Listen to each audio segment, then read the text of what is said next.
Hello everybody, my name is Leo and with this video we will share the part 2 of my direct comparison between the Boss GX100 and the Valeton GP 200.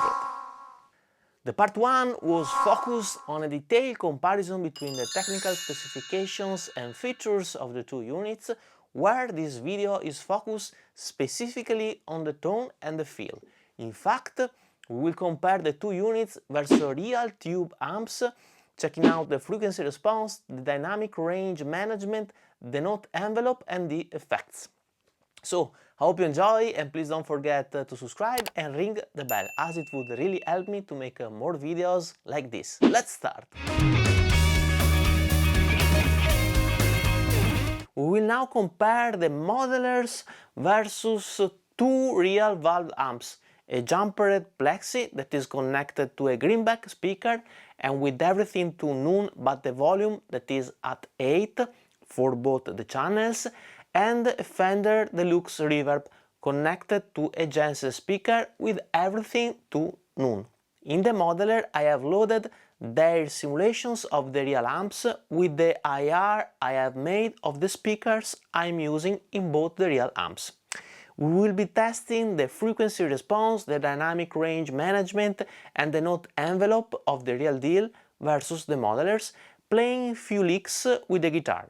I have already recorded the DI tracks of the licks in my digital audio workstation, so we are sure that we are gonna send the same exact lick to the modelers and the real amp, without introducing little human errors derived from the fact that it is impossible to play the same lick many times without little variations. These are the 5 licks I will be using. I will use the first to match the frequency response, I mean we will hear the amps and the modelers with the same settings, and then I will tweak the modelers to sound as close as possible to the real deal. Then with the second lick we will hear the bass frequency. Then with the third lick we will test the dynamic response of the modelers, I mean the way the modelers cleans up and breaks up according to the volume of your guitar, or how soft or hard you push the strings. And with the fourth and fifth lick we will check out the note envelope management. Then we will test also 3 effects for each modeler: a chorus, a ping pong delay and finally a plate reverb. I've tried to match the types of effects and settings for each modeler, even if it is almost impossible, as each modeler has its own parameters even for the same effect. Therefore, it is, as I was saying, impossible to make a scientific comparison. But at least I hope you will be able to hear, how to say, the character of each modeler, so that you can decide yourself which one you prefer. I will let you now hear the test and I will not say anything, so that you can make up your own idea without being influenced by mine. And we will discuss the results later on in my 2 cents section of this video. Let's start!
Final considerations here, and please notice that these are gonna be my personal opinions for my specific use cases, and of course you may not agree with me, and this is totally fine. Furthermore, with this my 2 cents section I will wrap up my findings, both related to my tech spec video comparison and to this tone comparison video. Let's talk about the main differentiating factors for each unit. As regards the GX100, for sure the effect chain is better and offers more options, with the possibility to have parallel effect chains, also loading through amps or parallel effects, and it also offers 15 effects blocks, where you can load many instances of the same effect. On the other hand, the Valeton is more limited in terms of effect chain management, with less effect blocks, 11, and no parallel paths. Then we have the touch-sensitive screen of the GX100, which allows easier operations compared to the one of the Valeton.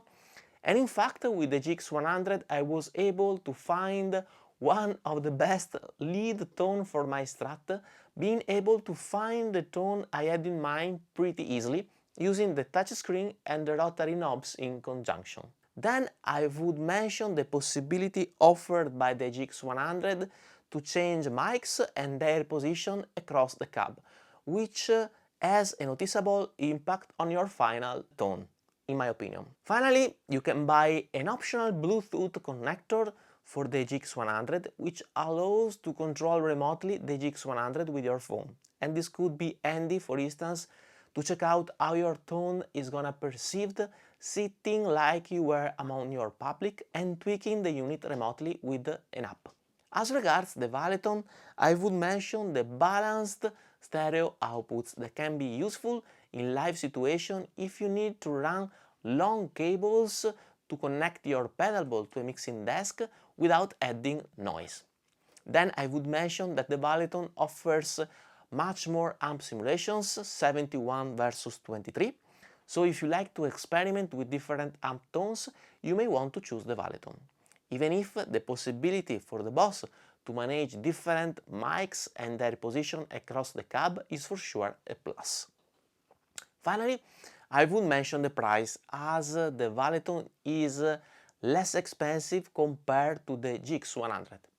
If I had to summarize even more, I would say that the stronger selling points for the GX100 are its effect chain flexibility and the touchscreen, and the stronger selling points of the Valeton are the balanced outputs and the price. As regards the tone, as I was saying, the possibility to use the touchscreen and the rotary knob in conjunction in the GX100 typically allows you to find your tone pretty quickly, and thanks to the signal chain flexibility you can obtain pretty articulated sounds with parallel effects, two amps working together, etc. Obviously, also with the Valeton you can obtain very nice sounds with a wide choice of amps. But of course the signal chain flexibility is more limited compared to the one offered by the GX100. And for instance, you cannot have parallel effects, multiple amps, etc. And now it's your turn. Which one of the two units do you prefer? Which one would you buy? Why?